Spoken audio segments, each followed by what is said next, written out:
Bien, donc nous reprenons les conférences et débats divers. Et donc nous enchaînons avec Anne-Violaine Houck, qui a écrit notamment, enfin qui est professeur, maître de conférence à Nanterre, et qui a publié notamment un livre que j'ai trouvé très remarquable sur Fellini et Pasolini, qui était vraiment sur l'esthétique antique, Fellini et Pasolini. Ce qui était vraiment l'étude à faire, étant donné bien sûr la proximité qu'il y avait entre ces deux créateurs, leur intérêt commun pour l'Antiquité, puisqu'ils ont fait chacun des films sur l'Antiquité, enfin en tous les cas Fellini, un Satyricon, et tous ceux qui ont vu les trois films, Médée, Édipe Roi et Satyricon, ont été frappés par quand même des analogies très troublantes dans l'esthétique, évidemment liées aussi au fait qu'il ne faut jamais oublier dans le cinéma italien que les créateurs, si différents soient-ils, travaillaient souvent avec les mêmes collaborateurs, hein, c'est-à-dire dans les costumes, dans les décors, parfois même dans la photo. Et donc, évidemment, il y a une unité qui se dessine. Mais enfin, là, vous allez aussi parler du rapport à l'antique chez les deux, mais enfin, j'imagine surtout chez Pasolini. Merci beaucoup. Merci beaucoup et je remercie donc à mon tour René Tsekati pour cette invitation à parler chacune, chacun et aussi collectivement de Pasolini et évidemment aussi Hugues Bachelot et toute l'équipe de Chaminadour pour cet accueil extrêmement chaleureux. Donc je vais ouvrir sur le dernier scénario écrit par Pasolini, mais après je vais repartir des débuts de Pasolini. Donc le dernier scénario écrit par Pasolini s'intitule Porno Teo Colossal. Colossal, en italien, renvoie au film à grand spectacle, au film à l'antique, notamment, dont l'Italie s'est fait une terre, une spécialité. Et je vais tout simplement suivre ce fil antique dans ses affinités avec le porno et avec le Théo. Donc en 1941, Pasolini écrit son premier texte de cinéma, Le jeune du printemps, Il giovine della primavera. C'est un film à l'antique qu'il décrira a posteriori en 68 comme une pièce d'annunzienne délirante, complètement barbare et sensuelle, écrite pour le Cineguf, ces organisations de la jeunesse universitaire fasciste, du cinéma en l'occurrence. C'est une journée de printemps, de l'aube au crépuscule, et nous voyons, dans le scénario, une série de scénettes qui mettent en scène un jeune homme dans un décor d'Arcadie bucolique. Voici le début du texte, je vais en lire le début simplement pour en donner une idée. Du haut d'une berge, on voit une courte étendue de petits mûriers ordonnés en file régulière, ils bourgeonnent. Une branche de mûrier émaillée de bourgeons, immobile. 1, 2, 3 troncs à la file. Le dos appuyé au 4e tronc de la file se trouve un jeune, presque nu. Ses hanches seules sont ceintes d'une guirlande verte et il est chaussé de cothurnes. Les yeux clos. Tête inclinée de statue archaïque, si possible, l'effèbe de l'acropole d'Athènes. Un bras, la main ouverte, abandonné sur l'herbe rare, le ventre. Puis ça continue, c'est le début du scénario. Pasolini mentionne donc l'influence du lyrisme grec de Gabriele D'Annunzio, poète favori de Mussolini, dont le nom est aussi associé au parangon de ce qu'on appelle en Italie le colossal, Cabiria, en 1914. Gabriele D'Annunzio qui écrivit aussi à cette occasion, en 1914, cette très belle phrase: « Sur le flanc de l'acropole athénienne, qui domine le théâtre de Dionysos, il y a un mur nu, d'une nudité sublime, qui semble fait pour les apparitions de demain. » Pasolini, lui, monte en parallèle 4 fois un corps réel, vivant, et l'image d'une statue antique. Donc là, on a vu l'effet de l'acropole d'Athènes. Au titre des influences, Walter Citti et Silvia De Laude, puis Andrea Cherica, suggèrent un film que Pasolini a pu voir au Cineguf, le ciné-club fasciste local, l'Olympia, de Leni Riefenstahl, avec son célèbre fondu enchaîné, donnant vie, depuis le corps minéral du discobole de Miron, au décathlonien allemand Erwin Huber, exaltant la continuité entre les Grecs et les Ariens. Pasolini mentionnera par ailleurs ce film dans des documents liés à enquêtes sur la sexualité. Et puis, il y a aussi l'université fasciste. Pour les œuvres antiques citées dans son Jeune du printemps, Pasolini puise dans l'ouvrage de Periclé Ducati, L'Arte Classica, un manuel scolaire réédité en 1939 et que Pasolini, étudiant à l'université de Bologne, possédait.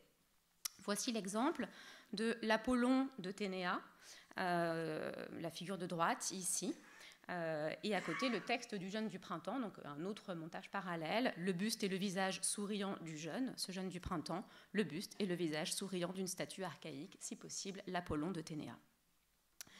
Le jeune du printemps pourrait être rapproché de l'exaltation nazi-fasciste du corps antique, des corps antiques et d'une mystique de la jeunesse, exaltée dans l'hymne fasciste Giovinezza, dont le refrain n'est pas sans rappeler le titre du scénario de Pasolini, Giovinezza, Giovinezza, primavera di bellezza. Et donc c'est le jeune du printemps. Mais Pasolini regarde vers une Grèce homo-érotique plutôt que vers la virilité romaine. Dans une lettre datée de l'hiver 1940, adressée à son ami Franco Farolfi, il écrit ironiquement « Nous sommes virils et guerriers ». 1940-1941, c'est le moment où se précise son antifascisme poétique, dont il date, lui, le début vers 37-39, avec la lecture de la poésie hermétique de Rimbaud. 40-41, c'est aussi l'époque de ses traductions de la poétesse de Lesbos, Sappho, des fragments homo-érotiques qu'il traduit en dialecte frioulant, qui, on le sait, a été interdit, en tout cas dans ses usages scolaires officiels, par le fascisme. En 1942, les choses sont assez nettes. Il faut dire que Pasolini a participé au Congrès européen d'écrivains, organisé en octobre 1941 à Weimar par le ministère de la propagande de Joseph Goebbels. À son retour, Pasolini publie 4 textes stupéfiants d'insubordination, qui se glissent dans le lacis de son style, mais où il dénonce assez clairement comme anti-historique cette tradition officielle qu'une mauvaise propagande exalte aujourd'hui. Dans le texte intitulé « Discours sur la douleur civile », Pasolini, donc toujours en 1942, Pasolini renverse les coordonnées spatio-temporelles du fascisme. Contre la rhétorique du progrès, je cite Pasolini, contre la rhétorique du progrès, il propose une mémoire qui s'infuture dans la douleur. Ce qui, comme Hervé Joubert-Laurencin le propose, ne s'explique que par l'équivalence proprement humaine, revenir en arrière égale aller de l'avant. Contre, je cite encore Pasolini dans ce texte, contre l'aventure, contre l'épopée, il mobilise un mouvement d'amour semblable à celui qui poussa l'âme grecque mesurée sur des mers inconnues, Pédion plétos apéron, et qui poussa Bruno à disparaître sur le bûcher ou Battisti sur la potence. Pédion plétos apéron, la citation d'Hérodote, pleine aux dimensions infinies, pourrait bien venir du livre de Mondolfo sur l'infini dans la pensée grecque, un ouvrage académique de l'Université de Bologne. Cet infini grec n'a rien à voir avec l'extension territoriale, la conquête, le progrès. Il est, écrit Pasolini, je cite, « contenu dans les frontières familières de notre souffrance et associé tout au long du texte à l'amour et à la résistance ». Il faut dire qu'à Weimar, comme le raconte Nico Naldini, Pasolini avait été très marqué par le récit d'un jeune Polonais qui lui avait raconté l'invasion de son pays par l'Allemagne en s'exprimant en latin. Contre l'extension territoriale, voici donc le latin utilisé comme koiné, comme langue véhiculaire pour des locuteurs de langues maternelles différentes, pour des étrangers, pour raconter une invasion territoriale. Le latin comme sublime exemple donc d'une mémoire, c'est du latin, qui s'infuture dans la douleur pour construire une résistance commune. Nico Naldini raconte que Pasolini a eu, au retour de ce congrès de Weimar, son premier geste d'insubordination en refusant de s'asseoir en face d'un officier fasciste. En refusant de faire le signe du fascisme. Revenons à l'Arcadie homo-érotique du jeune du printemps, qui a peut-être aussi été une réaction viscérale à cette virilité guerrière désincarnée. Le livre de Periclé Ducati a sans doute été une lecture érotique pour Pasolini. C'est ce que je lis en tout cas entre les lignes du récit autobiographique Douce qu'il compose en 1947. Pasolini évoque ainsi la leçon de dessin qu'il fait à Angelo Douce, jeune garçon qui est alors l'objet de tout son désir, et dont il fait le portrait. Donc il fait son portrait, puis peu après, il lui fait une leçon de dessin. Pasolini écrit ceci. « Lorsque j'eus fini de dessiner, je tirai de mon cartable le gros livre de Periclé Ducati sur l'art classique. Et je commençais à montrer les images à Angelo et à les lui commenter. Dans cette cuisine nue au cœur de ce pauvre après-midi frioulant, il était vraiment étrange de voir flotter autour de la mère d'Angelo, qui écoutait de toutes ses oreilles les spectres de Minos et de Winckelmann. » Donc il dit après qu'il lui a fait une leçon sur la civilisation crétoise. La page qui suit ce texte est une réflexion sur la pulsion de dessiner. Et Pasolini se souvient, donc c'est quelques lignes après ça, avoir été conduit à cette pulsion de dessiner à 13 ans, dit-il, par la volupté que l'on éprouve à s'emparer des choses et à en faire une sorte de mythe. Ducati et Winkelmann agissent donc dans cette cuisine friulane comme figure tutélaire du dessin, comme geste de possession voluptueux. La même année 47, Pasolini écrit dans son journal, en effet, « Même la beauté humaine, pour moi grecque, des corps des jeunes garçons, s'était comme naturalisée, avec pour résultat de rendre mes désirs plus ardents et impérieux. » Il vient de raconter la crise qui a été due à la perte de sa virginité, vécue en 1944 apparemment. La beauté s'est donc naturalisée, car elle n'est plus médiée par le feuilletage du Ducati et par la prise sensuelle et mythique du réel, le corps de Douce, par le dessin, par son portrait. Que le livre de Ducati soit lié à l'éveil sexuel, nous en avons un indice dans un autre texte, peu connu, daté de 1951, Coleo di Samo, fragment d'un vaste projet intitulé Pour un roman de la mer. Le génial projet initial de décrire la mer d'avant notre présence, je cite Pasolini, comme elle aurait toujours été si nous ne l'avions jamais vue, oblige à plonger vers un inconnu linguistique et visuel, en deçà de références linguistiques et visuelles. Et Pasolini écrit ceci sur ce dont il faut se débarrasser. Il faudra oublier, alors la syntaxe est un peu particulière, il faudra oublier d'avoir souffert sur le papier glacé sur lequel le lycée Galvani projetait les odeurs muettes des toilettes, et via Castiglioni, l'obscurité des arcades, où le camarade de classe devenait un étranger confus de sexe et d'adresse. Du volume vert granuleux, où le nom Péricle Ducati brillait en un filament doré de lettres majuscules, et qui, feuilleté, brûlait sous les doigts, frottait les nerfs, les entrailles. Voici donc en 1951 le Péricle Ducati et Winkelmann à sa suite, rhabillés en une lecture d'adolescence tactile et brûlante, associée à cet autre lieu de l'initiation érotique du jeune Pasolini, les toilettes. C'est tout l'épisode de la Vespasienne, raconté dans Romance, texte de 48-49, dans lequel l'auto-fictionnel Don Paolo se remémore le plaisir enivrant, spasmodique, c'est les termes de Pasolini, ressenti lors de sa toute première expérience de la Vespasienne, joli mot à l'antique, ça viendrait de Vespasien, pour désigner l'urinoir public. Ou, coincé entre deux hommes urinant dans un décor de marbre jaunâtre et d'odeur d'ammoniac, il fut envahi d'un plaisir fascinant, comme une mer, citation, comme une mer éclatante et pleine de rumeurs. Précisons, j'avais pas la citation. Précisons, à la suite d'Andrea Cerica, que l'usage des toilettes avait été interdit au lycée Galvani, où étudiait Pasolini. Le très classique Ducati exhale donc, dans le souvenir de 51, l'odeur très concrète de la transgression, et la Grèce pasolinienne s'installe dans des urinoirs, selon le schéma d'une pornographie sacrée, qui ne fera que se préciser dans l'œuvre de Pasolini.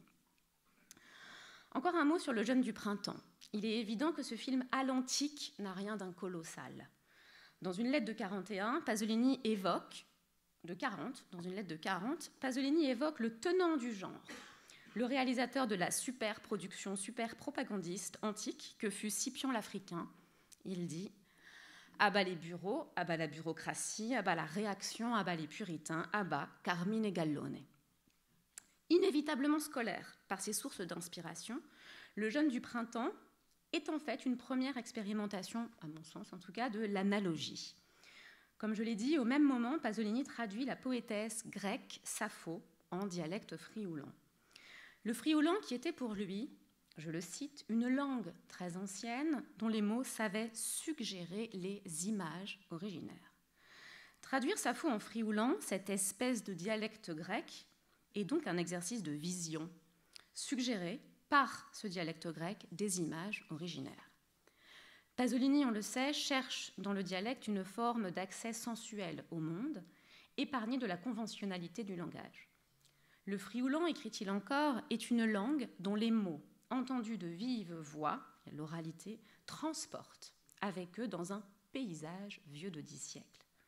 Peu avant, il avait aussi écrit à son ami Franco Farolfi que les mots sont une donnée matérielle, comme une feuille, un visage, une couleur ou un son, qui nous conduit hors de nous, et il dit métaphéro, une métaphore, étymologiquement, ce qui nous transporte hors de nous, dans le doux monde. Le frioulant suggère, dans sa matière propre, des images antiques, dans sa matière véritablement, dans son oralité aussi, des images antiques, archaïques, pour ne pas dire préhistoriques ou mythiques. C'est une autre citation de Pasolini. Le frioulant nous conduit dans la Grèce de Sappho, visuellement, visionnairement peut-être. Transposer le grec de Sappho en frioulant, ou traduire des statues antiques dans les corps des paysans du Frioul qu'il aurait peut-être choisi pour interpréter les jeunes de son premier scénario, sont donc peut-être des opérations métaphoriques au sens étymologique, au sens où ces corps frioulants, tout comme le dialecte, transportent vers des réalités antérieures, vers des images originaires, vers un monde réel et mythique. Et si feuilleter un livre, dessiner sont une voluptueuse prise de possession des choses, en même temps que leur invention, au sens archéologique du terme, de la mise au jour, le cinéma le sera plus encore. Abba Carmine Gallone écrit donc Pasolini en 40, 20 ans plus tard, alors que le colossal revient en force à Cinecittà, qui s'appelle alors Hollywood, qu'on surnomme Hollywood sur Tibre. Pasolini dit préférer mourir qu'aller voir le dernier film de King Vidor, Salomon et la reine de Saba. En fait, le texte est plus intéressant que ça parce qu'il dit qu'il préférait aller voir le film de Joris Evans, L'Italie n'est pas un pays pauvre, qui était censuré en Italie. Bon, mais bon, je ne développe pas là-dessus, mais il met quand même en parallèle le film de Joris Evans tourné dans le sud de l'Italie avec une reconstitution à l'antique. On peut rattacher cette prise de position à sa critique de citation de Pasolini, de ce que Nietzsche appellerait les dévots de l'histoire antiquaire ou monumentale, et sûrement pas de l'histoire critique. En 1960, Pasolini reparle de Nietzsche, alors il se trompe de philosophe, mais c'est vraiment Nietzsche auquel il pense, et il revient sur l'histoire antique monumentale et l'histoire critique, donc au début des années 60, il a encore ça à l'esprit. Dès Akaton, l'histoire critique selon Pasolini se joue des possibilités du colossal, biblique ou païen, dont elle donne la face cachée. D'ailleurs, tout à l'heure, on voyait l'image du sceau de l'ange d'Akaton, et il est vrai qu'à ce moment-là, en plus, il fait une référence au monumental antique avec les pharaons, et lui, voilà, il tombe dans le Tibre, j'y reviendrai, cette pesanteur. Donc, dès Akaton, l'histoire critique se joue des possibilités du colossal, dont elle donne la face cachée. Quo vadis demande une prostituée à l'angélique Stella, citant ironiquement le titre du péplum de Mervyn LeRoy de 51, tout en soulignant tragiquement l'analogie christique. Stella, petite sœur de la Cabiria de Fellini, qui elle aussi a un nom qui n'est pas sans renvoyer au colossal.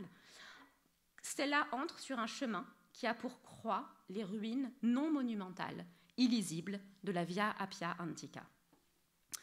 La ricotta se joue aussi du colossal en opposant, un premier niveau de lecture, d'un côté les plans larges en technicolor, des reconstitutions filmées par Orson Welles, et de l'autre ce qui se joue en noir et blanc dans les marges, les ruines et les cavités de l'Acqua Santa. Pasolini cite même, comme l'a suggéré Tommaso Subini, une anecdote du tournage de Barabbas de Richard Fleischer. L'équipe avait attendu l'éclipse du soleil du 15 février 61 pour tourner la crucifixion. Pasolini y renvoie malicieusement lorsqu'un nuage obscurcit le soleil, mettant provisoirement fin au tournage. Adieu Phébus, entend-on alors. Il faut sans doute y voir l'idée que son cinéma ne peut se passer du soleil et donc peut-être des extérieurs. Au début de Pétrole, Pasolini part du chant de Leopardi à la primavera, encore le printemps, sachant qu'en plus Leopardi était une de ses lectures préférées de jeunesse, à la primavera o dalle favole antiche, et de son commentaire par Ungaretti pour élaborer une réflexion philologique sur le terme antique. Il en retient un sens temporel dérivé d'antiquus, ancien, lointain, et un sens spatial issu d'anticus, donc Q-U-U-S pour le premier et C-U-S pour le deuxième, anticus désignant le sud, le mezzogiorno. Ungaretti désignait le sud comme lieu de la survivance d'un temps ancien où l'homme était proche de la nature, loin de notre temps stérilisé par l'intelligence. Pasolini retient aussi, dans cette note de Pétrole de Leopardi, l'essai intitulé Du Midi, qui a pour objet l'heure, écrit-il, où le soleil même semble s'obscurcir de chaleur. Pasolini ajoute « C'est à cette heure que l'apparition des dieux est la plus terrifiante et sublime ». L'exégèse philologique d'Anticus dans Pétrole déplie ainsi le terme dans un sens temporel, spatial et sacré. Anticus désigne l'heure du sud, le midi, le mezzogiorno, comme le chronotope par essence des apparitions sacrées, des visions. Et je précise ici que le premier à avoir relevé cette présence d'Anticus dans Pétrole, c'est Hervé Joubert-Laurencin. Voilà pourquoi le cinéma de Pasolini trouve, dès son origine, sa condition de possibilité dans un antique soleil méridional. Autour de 60 se cristallise une analogie, Grèce antique, il traduit l'Orestie d'Échille, fin 59, Afrique, il voyage pour la première fois au Kenya, début 61, donc on est au moment de son début en tant que réalisateur, Grèce antique, Afrique, résistance. C'est son texte de 61, La Resistenza Negra, la résistance nègre, pour employer le terme de l'époque, la résistance noire, où il élabore un topos africain. L'Afrique comme potentialité révolutionnaire d'un monde qui va des Borgate de Rome au Moyen-Orient. C'est le superbe et immonde soleil d'Afrique qui illumine le monde, ce vers du poème Fragment à la mort de 1960 qui se termine par « Afrique, ma seule alternative ». Grèce, Afrique, soleil, c'est-à-dire peut-être le cinéma comme seule alternative en ce début des années 60. On comprend donc que si l'Antique est cette heure du Sud, comme chronotope de la résistance, Akhaton est un film antique. Dès lors, les films à l'Antique, l'Évangile, les 10 proies, Médée, l'Orestie africaine, servent à aller plus loin, à rendre plus visible encore le fait qu'il n'y a nul besoin de reconstitution pour faire un film à l'Antique. Ces films à l'antique sont donc des films au présent, puisqu'il n'y a pas besoin de reconstitution, car, écrit Pasolini dans une longue lettre à Carlo Lizzani à propos de Médée, je n'ai jamais eu l'ambition de représenter un temps qui n'est plus, c'est cette persistance du passé dans le présent qui peut se représenter objectivement. Pasolini, féru d'histoire des religions et d'ethno-anthropologie, filmera des survivances pour adapter Médée. Par l'invention poétique et les références culturelles, écrit-il encore, il construit une métaphore, on retrouve ce terme, par laquelle l'antique apparaît dans la matière même du présent. Filmer l'heure du Sud est une entreprise presque masochiste, car le soleil, pas plus que la mort, dit-on, ne peut se regarder fixement.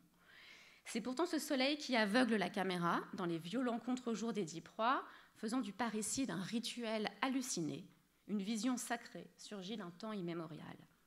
Dès le jeûne du printemps, revient à plusieurs reprises l'image du soleil et d'une lance qui vole contre le soleil. Ça revient plusieurs fois. Où l'on peut lire la possibilité d'un contre-jour, qu'il aurait peut-être réalisé, possible forme filmique de cette heure du Sud, où le soleil semble même s'obscurcir de chaleur. La vision n'a rien de visionnaire. Chez Pasolini, elle ne prédit rien, et je pense même qu'elle se moque du futur. Elle aveugle, comme un éblouissement sacré, qui restitue au passé sa possibilité, sa présence. Le Père Sauvage, déjà, était rempli de telles visions, et Vision de la Médée était le premier titre du scénario tourné en 69 avec Maria Callas, hallucinée par le soleil d'Anatolie et de Cappadoce. Pasolini a dit être passé de la littérature au cinéma en raison de son amour pour la réalité. Ennio Guarnieri, directeur de la photographie sur Médée, et Sergio Salvati, opérateur, rappelle que Pasolini tenait souvent lui-même la caméra. Ils disent qu'il l'embrassait et qu'il aimait la caméra portée plutôt que sur des rails. En Cappadoce, en Turquie, qui figure la barbare Colchide, le tournage est difficile. C'est un lieu infernal, hallucinant, raconte Ennio Guarnieri, qui se rappelle ce que Pasolini avait dit au tout début du tournage. Il est clair que les images qui fonctionnent le mieux sont celles qui sont à contre-jour. Nous allons donc essayer de toujours faire ainsi à contre-jour, dans la mesure du possible, bien sûr. Tenir la caméra, être face au soleil, se tenir précisément à l'heure du Sud pour être au point précis où la vision se produit, où l'antique, le sacré surgisse. Dans un poème intitulé « Au soleil », ah oui, il y avait ça aussi. Dans un poème intitulé « Au soleil » d'avril 60, Pasolini écrit « Et précisément dans ta lumière de soleil, devenue symbole, je conservais ta fureur. » Et en 62, il écrit « Je reconnais en ce soleil mon Dieu intime. » Pasolini réactive la poétique antique de l'enthousiasme, ce souffle divin qui inspire le poète. Le soleil chez lui est rage, barbarie, furor poeticus. Filmé c'est jeter son corps dans une arène brûlante. Écrire sur du papier qui brûle, célèbre définition pasolinienne du cinéma, c'est savoir aussi que la pellicule prend la lumière du soleil, qu'elle imprime des visions. C'est risquer sa peau et sa rétine au contact brûlant du réel, être affecté par l'explosion du sacré. Quand je fais un film, je me mets en état de fascination devant un objet, une chose, un visage, des regards, un paysage, comme s'il s'agissait d'un engin où le sacré fut en imminence d'explosion, c'est-à-dire le danger qu'il y a à faire un film selon Pasolini. Plus que le dessin, le cinéma permet à Pasolini de s'emparer du monde, de le posséder. Hervé a cité cette citation ce matin. Il est au monde un appareil qui ne s'appelle pas pour rien machine de prise de vue, macchina da presa. Elle est le dévore-réalité, un œil-bouche, comme vous voudrez, une machine qui prend. Le cinéma cannibalise, de ce cannibalisme que Pasolini décrit à propos du cannibale de Porcherie comme une forme de langage, de refus monstrueux de la communication communément acceptée par les hommes. Filmer pour Pasolini, c'est posséder et être possédé, Eros et Thanatos, faire partie d'un tout, s'insérer dans le cosmos, dans une sorte de régression dangereuse. C'est très sensible dans la séquence du sacrifice humain au début de Médée, où le sparagmos, le démembrement rituel, au début de Médée, il y a un démembrement rituel, un rituel antique inspiré de l'histoire des religions de Mircea Eliade. Ce sparagmos est filmé en caméra portée. Je ne crois pas du tout qu'il y ait une quelconque volonté documentaire, mais plutôt l'impératif d'entrer dans la mêlée cosmique, puisqu'il s'agit bien d'un rituel par lequel l'être humain, et le spectateur avec lui, participent des cycles naturels de mort-renaissance. Ce sacrifice est une clé de lecture essentielle, car ce rituel agraire, inspiré du traité d'histoire des religions de Mircea Eliade, je l'ai déjà dit, place le film sous le signe d'un temps biocosmique, vivant, fondé sur le cycle de la nature, en opposition avec ce que Pasolini dénoncera dans Pétrole comme le cycle industriel de la production et de la consommation. Cycle stérile, évidemment, à l'opposé d'un cycle fécond. Médée, petite fille d'Hélios, dieu du soleil, est aussi prêtresse d'Hécate, déesse de la lune. C'est grâce au soleil et à la lune, écrit Pasolini, en paraphrasant Héliade, ici très précisément Héliade, que l'homme a pu je cite, se créer le sentiment du temps, avec ses retours. La science de Médée, là je ne le cite plus, la science de Médée, c'est l'intuition de son appartenance au cosmos, et c'est cela, citation, qui rend juste et nécessaire sa présence au monde. Il me semble qu'aujourd'hui cette question-là se pose, celle de la présence juste et nécessaire de notre présence au monde. Or, le 20 juillet 69, Pasolini est dans la lagune de Grado, où il filme le centaure Chiron énonçant cette philosophie cosmique. Le centaure Chiron tient les propos de Mircea Eliade. Ce même jour, 2 hommes, Neil Armstrong et Buzz Aldrin, marchent sur la Lune. Cela n'échappe pas à Pasolini, qui consacre plusieurs textes à l'événement dans le quotidien Il Tempo. En fait, Pasolini s'est très tôt intéressé à l'expédition lunaire. Il avait inséré dans La Rage, en 63, les images du vol cosmique de German Titov, en 61, le premier vol qui ait permis de filmer la Terre vue du cosmos. Un vol, disait la voix de Giorgio Bassani, dans le film La Rage, un vol qui apportait avec lui la conscience d'un nouveau soleil, vieil espoir d'amour imprévu. Le traitement de La Rage disait « Interrompues ou fermées, ou sanglantes les voies de la Terre, voici que s'ouvre timidement la voie du cosmos. » Donc en 63, il y a un espoir dans cette expédition lunaire, mais pour ouvrir un nouveau cosmos. Or, la voie du cosmos, pour Pasolini, n'est rien d'autre, en fait, que la vue d'en haut, c'est-à-dire la vue en plongée vers le bas, sur la Terre, où s'agitent des milliards de misérables agrippés à la Terre, égalisés par le vol, fraternisés par la hauteur. Il est symptomatique que Pasolini ait écrit en 62 un poème intitulé « Monologue sur le soleil », où il parle des astronautes, et que ce monologue sur le soleil soit suivi du poème « Et sur la lune, poésie pornographique », récit d'amour charnel au clair de lune d'une Étrurie barbare et orientale. Faut-il rappeler que dans le lunaire Uccellacci Uccellini, Toto et Ninetto contemplent la lune en évoquant l'astronaute Gagarine tout en déféquant, et que Luna y est le nom d'une prostituée. L'astre lunaire chez Pasolini est du côté du bas, de l'attraction terrestre, de l'humilis, du carnavalesque, du sexe et des corps comiques de Toto et Ninetto dans La Terre vue de la Lune.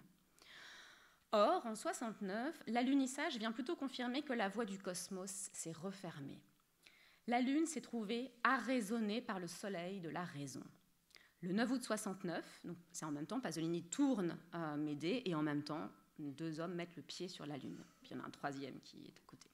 Le 9 août 69, Pasolini se moque du nom du programme spatial américain, lancé en 61 par John Kennedy, Apollo, ridicule et rhétorique résidu humaniste, lourdement hypocrite, qui sert de signe à un objet produit par la civilisation technologique la plus avancée. Apollon, dieu solaire, dieu de la lumière civilisatrice, de l'intelligence, du progrès, dieu de la technologie, mise au service de la guerre froide. La voie du soleil s'est refermée. D'un côté, donc, en cet été 69, un film cosmique et des visions de l'antique, un film que Pasolini qualifie d'hermétique, guidé par le souci de créer un cinéma de moins en moins consommable par ce que l'on appelle aujourd'hui les masses. De l'autre, justement, la Lune arraisonnée, consommée. C'est le titre d'un autre texte de Pasolini, La Luna consumata, qu'il écrit à peu près à ce moment-là. La Lune consommée, consumée par les médias de masse. Les techniques d'information typiques de notre société, écrit-il dans ce texte très précis, nous donnent des faits sans mystère, sans résistance, sans superposition. Ils empêchent, dit-il, le cosmos d'entrer dans le champ de notre expérience. Ces mots de Pasolini sont très proches du texte de Walter Benjamin sur le conteur qu'il a pu lire dans l'édition italienne de 62. Le philosophe allemand y étudiait la disparition de l'art du conte, de raconter, du récit, remplacé par les actualités. Et il emploie les mêmes termes, les actualités qui livrent les faits sans mystère, nous privant de la faculté d'échanger les expériences. Dans le texte d'août 69 qu'il écrit depuis Grado, Pasolini observe même que personne autour de lui ne parle des premiers pas sur la Lune. La nouvelle a été consumée, alors qu'elle fait les gros titres. À Grado, il filme l'antithèse des actualités lunaires de 69. Contre la Lune technocratique, il filmera la Lune pornographique, je vais petit à petit y arriver. Grado, qu'il qualifie dans La longue route de sable de lieu de l'âme, est un lieu de son enfance, aux confins du Frioul.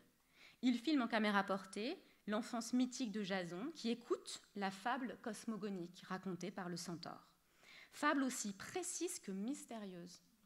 Racontée par Chiron, une fable tissée de mythologie, d'histoire des religions et d'ethno-anthropologie. On est proche de ce plus parfait récit dont parle Benjamin, qui, dit-il, émerge de la vie même du conteur, qui naît de l'accumulation de ces versions successives, ici c'est entièrement stratifié, et qui, par son mystère, c'est assez complexe quand on entend Chiron, qui garde, je cite Benjamin, qui garde sa force rassemblée en lui et offre encore longtemps matière à développement, le contraire d'une actualité qui se consume. Les actualités font de nous des consommateurs sans superposition, écrit Pasolini. Alors voici qu'il vient stratifier l'entreprise lunaire dans un dernier texte du 16 août 69, qui est aussi le dernier jour du tournage de Médée, en mobilisant un temps très ancien, la préhistoire. Intitulé « Empreintes préhistoriques », le texte revient sur la photographie des empreintes de pieds humains sur le sol lunaire, une actualité que Pasolini dit journalistiquement déjà vieille. Or, Pasolini éprouve soudain, dit-il, un capogiro, la tête qui tourne, un vertige, mais c'est aussi la tête qui se retourne. Pasolini dit ressentir une intermittence du cœur, ce par quoi Proust désignait les irruptions anachroniques du passé dans le présent. Pasolini insiste, il ne s'agit pas d'une nouveauté, ne se manifeste pas à moi quelque chose d'inconnu, il s'agit d'un retour. Car cette trace en évoque une autre pour lui, préhistorique. Pauvre vieil homme, presque encore une bête, qui laissait tes signes sur la terre. Ton passage en ce monde était attesté par ce rien. Pasolini renverse ainsi tout le système contenu dans le signe des empreintes lunaires. À rebours de l'actualité et de la nouveauté, le retour. À rebours du progrès, l'homme préhistorique. Contre la multiplication des clichés journalistiques, un presque rien, une trace. Contre la conquête spatiale, la Terre. Contre ce qu'il appelait déjà dans Poésie en forme de rose la nouvelle préhistoire, la société néo-capitaliste génocidaire, il mobilise donc la préhistoire. Incroyable renversement pasolinien, par lequel le cinéaste voit, à même ces signes d'un monde qu'il abhorre, ceux d'un monde aimé en voie de disparition. Palimpseste visionnaire, où la vision se tourne vers le passé, analogue à ce qui se produira dans la vision du Merde de Pétrole, où Carlo voit à la fois les corps homologués de la Genèse des années 70 et, brillant sous eux dans une hallucination, les corps d'autrefois réels. Je vais en parler un peu plus après. Donc j'ai situé la Lune plutôt du côté du porno, le bas-ventre, l'humilis, la terre, et le soleil, dieu intime du cinéaste, plutôt du côté du théo, du sacré, dans une dualité, même si j'ai bien conscience que la dualité est toujours à complexifier, mais bref, dans une dualité intime, biocosmique et poétique, qui conduit Pasolini à inventer, à mettre au jour, les traces, les survivances d'une telle cosmosophie. Alors le colossal, c'est un peu moins évident de ce côté-là, j'ai un peu de porno, j'ai un peu de théo, j'ai pas beaucoup de colossal. C'est moins évident du côté du grand spectacle de la reconstitution de l'Antique. Le Colisée, lui-même, n'est filmé en contre-plongée, majestueux, que pour mieux faire chuter Silvana Mangano, qui a glissé sur une peau de banane.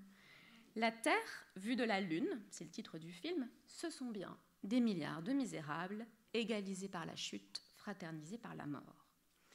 Mais il y a bien en 75 deux colossales chez Pasolini. Colossal. Le scénario de porno Théo Colossal, avec son feu biblique détruisant Sodome et Gomorrhe, et le roman Pétrole, monstrueux satyricon, rempli de visions, et notamment sa dantesque vision du Merde, dont j'ai parlé juste avant, et dont Emmanuel Etrévi, à mon sens, a raison de dire que dans cette vision du Merde, c'est une centaine de pages, qui décrit une vision, je vais en parler un peu plus, Emmanuel Etrévi dit « Ici, la vision devient grandiose, semblable à un film à grand spectacle, avec des centaines de figurants, des machines scéniques complexes, des effets de couleurs et de lumière. » C'est Carlo de Tétis qui a cette vision. Donc au début de Pétrole, le personnage Carlo se dédouble en deux personnages, Carlo de Tétis et Carlo de Polis. Carlo de Tétis, c'est le double populaire et sexuel de Carlo de Polis, un ingénieur, qui a la vision. C'est Carlo de Tétis qui a la vision. Juste avant, Carlo de Tétis avait été métamorphosé en femme et il avait vécu une expérience cosmique en se faisant prendre sur le terrain vague de la Via Casilina par 20 hommes. Vu avec l'œil, et voici comment est décrit cette expérience à un moment, vu avec l'œil collé au sol, le cosmos était encore plus absolu. Une seule étendue plate, divisée au fond par une ligne presque parfaite de la traînée lumineuse du ciel, la lune était derrière lui. Carlo de Tétis, donc, c'est face contre terre. Dans l'acte sexuel, éclairé par la lune, c'est le versant porno, que Carlo voit le cosmos, versant théo si on veut, porno, théo, et peu après, il a une vision, alors qu'il traîne le soir aux abords du Colisée, justement. C'est alors le seul moment de cinéma de tout le livre, et encore. Carlo se voit au milieu de la Via di Tor Pignatara, installé, je cite, sur une charrette à roues de liège, exactement comme un metteur en scène sur un chariot de travelling. Donc Carlo est au bord à côté du Colisée, il a une vision et il se voit sur la rue Tor Pignatara, sur une charrette en train de faire un travelling. Comme Pasolini avait filmé à Catone 15 ans plus tôt, il y a énormément de plans comme ça où un couple est filmé ou à Catone tout seul en travelling arrière. Et il y a même le quartier de la Tor Pignatara. Sauf qu'ici, dans la vision du Merde, tout est factice. Cette scène de la Rome de 75 est refaite. C'est un décor, une grandiose reconstitution scénographique en métal léger et autres matériaux transparents et incassables. Cristal, albâtre, plastique. Pasolini n'imagine même pas que Carlo puisse voir, dans sa vision depuis le Colisée, l'atroce réalité de 70. Il en voit une monumentale reconstitution. En 75, Pasolini déclare dans un entretien que s'il voulait aborder le monde moderne dans toute son horreur, il ne pourrait plus le faire de manière réaliste. « Je n'en aurais pas la force, dit-il, je le ferai par le biais de la métaphore. » La reconstitution de la Rome de 75 dans la vision, donc Carlo voit une reconstitution, traduit l'atroce actualité. La réalité a disparu, phagocytée par un monde qui est celui du stéréotype, du cliché, sosie, double, être dupliqué, sont les termes que Pasolini emploie dans cette vision pour décrire l'humanité de 75.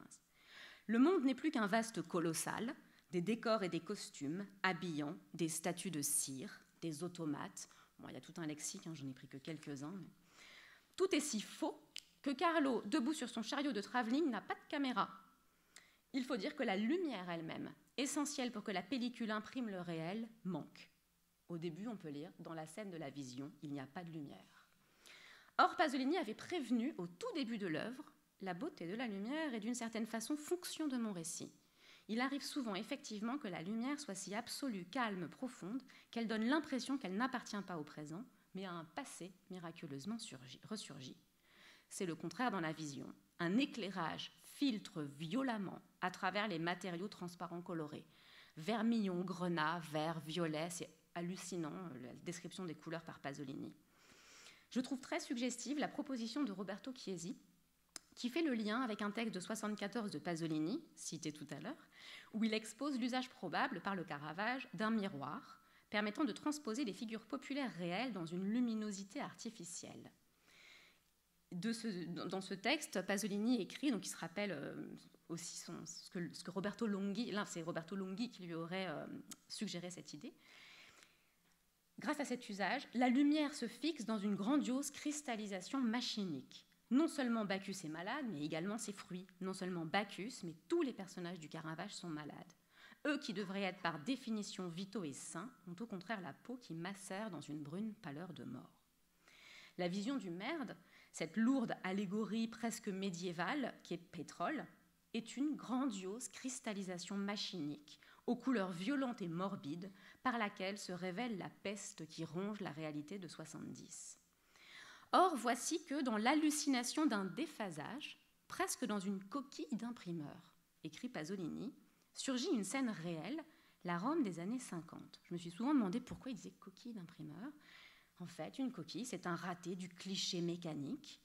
Et la coquille d'antan réapparaît dans ce double, cette reproduction automatique de la réalité. La réalité d'antan a besoin d'une coquille pour apparaître dans une hallucination.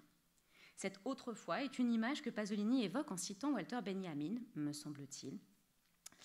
Il écrit, donc la Rome d'autrefois apparaît, on a la Rome des années 70 qui est odieuse, et dans cette coquille d'imprimeur, on voit ressurgir avec sa lumière grisâtre, naturelle, la Rome des années 50. Pasolini dit « image qui apparaît et disparaît comme une lumière qui scintille de façon anarchique avant de s'éteindre à jamais. Image difficilement saisissable.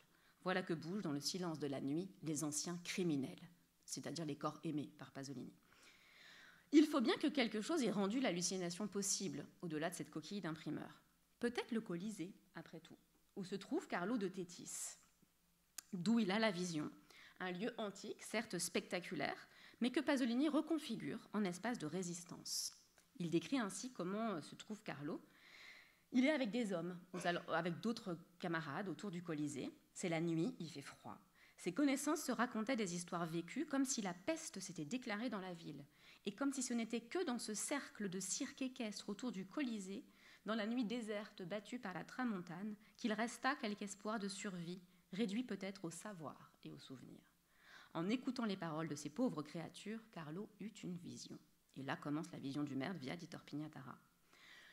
Dans les abords troubles du Colisée, des pauvres types rejouent une sorte de Décaméron, en marge de la peste qui ravage la cité. C'est parce qu'il entend ces histoires que Carlo a une vision. La vision du merde, dont on sait qu'elle se termine par une gigantesque résolution cosmique de la crise néo-capitaliste, la vision du merde, donc, métonymie de ce grandiose mystérion qu'est Pétrole, surgit depuis les entrailles du récit écouté. Pétrole me semble un colossal geste d'amour envers le récit. Contre l'information, celle-là même qui avait soustrait la Lune au champ de l'expérience humaine, pour nous donner à consommer des photographies publicitaires des astronautes, Pétrole cherche à retrouver la parole sacrée du centaure, capable d'inventer des mondes. Autour du Colisée, on se raconte des histoires vécues, c'est-à-dire des expériences. Je songe à nouveau au texte de Walter Benjamin sur la mort du conte, qui, dit-il, emprunte la matière de son récit à l'expérience du conteur, qui devient à son tour expérience en ceux qui écoutent. Carlo est dans cette position. Que Pasolini ait pu songer à Benjamin, il y en a peut-être un autre indice un peu plus loin. Carlo de Polis se trouve à son tour en présence de conteurs lors d'une fête au Quirinal, et le premier conteur commence sur ces mots « L'art du conte, comme vous le savez, est mort », comme s'il citait Benjamin. « Nous sommes en deuil. Donc, faute de vin, chers auditeurs, vous devrez vous contenter de Kichéon. » Le Kikeon était la boisson donnée aux initiés lors des mystères d'Éleusis. Mystère d'Éleusis qui constitue le socle mystique du grand final de la vision du Merde. Peu après, sans doute sous l'effet du Kikeon, c'est une boisson hallucinogène, sous l'effet du Kikeon, un deuxième conteur prend la parole et il raconte la création de 1001 personnages par le démembrement, le sparagmos, d'un premier personnage mythique. Et il dit, comme dans certains rites où l'on enterre les membres arrachés au corps, qui donnent des graines qui bourgeonnent. C'est Médée. Le conte, le récit et Pétrole tout entier me semblent être un gigantesque sparagmos, non pas une œuvre postmoderne, une œuvre antique. Pasolini accomplit avec la littérature le geste de Médée, un sacrifice rituel, un démembrement sacré, comme seul moyen de faire jaillir de nouvelles réalités, de faire jaillir des visions. Parce que dans Pétrole, ça reprend un peu ce que disait aussi Hervé tout à l'heure, il lacère, il reprend une quantité de littérature incroyable qui est démembrée, remembrée et régurgitée. Donc, qu'on le nomme sparagmos, non, j'en étais pas là, donc un sacrifice rituel, un démembrement sacré, comme seul moyen de faire jaillir des visions, dont il dit, pour situer la conclusion du conteur qui racontait cette histoire des 1001 personnages, mais ne croyez pas que pour être hallucinatoire, elle en soit moins réelle. Qu'on le nomme sparagmos, comme je l'ai fait, ou mystère, ou grande œuvre alchimique, Pétrole, comme d'autres l'ont proposé, Pétrole est en tout cas ce que Pasolini, dans un texte sur la liberté de l'auteur, libération du spectateur, désigne comme un attentat masochiste contre la conservation. Ce qui est, à mon sens, la définition même de la seule réception, ou plutôt de la seule invention possible de l'Antiquité, un attentat masochiste contre la conservation. Alors Pétrole, un colossal, un monumentum par excellence, dit Pasolini, dans la glose de la vision du Merde, oui, mais alors un colossal lunaire, un colossal pour rire, de ce rire sacré, susceptible de résoudre les crises cosmiques comme celui qui éclate à la fin de la vision du Merde. Et Pasolini termine en disant du reste, pour abréger. En outre, je fais également rire parfois, et c'est vraiment précieux. Je vous remercie.